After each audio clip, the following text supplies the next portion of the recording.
तुम्ही देवाची भक्ती करता, त्याच्यावर श्रद्धा ठेवता, तुम्ही तुमच्या मनोकामना पूर्ण करण्यासाठी देवाकडे काही कबूल करता, काही करेन म्हणून नवस बोलता आणि तुम्हाला फळ मिळालं, तुमची इच्छा पूर्ण झाली आणि तुमचा शब्द देण्याची वेळ आली की तो शब्द विसरून जाता, नवस विसरून जाता.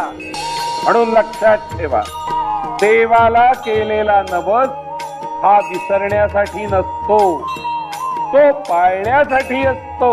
अरे माणसाच्या आयुष्यात काय घडणार आहे आणि काय घडणार नाही हे भगवंत ठरवत असतो, तरीही ते चूक करतात. अनेक वर्ष आमच्या भेटीसाठी तळमळत होतास ना, त्यासाठी तपश्चर्या केलीस, आमचं नामस्मरण केलंस. तुझ्या तपश्चर्येचं फळ देण्यासाठी आम्ही अक्कलकोटहून इथे आलो आहोत.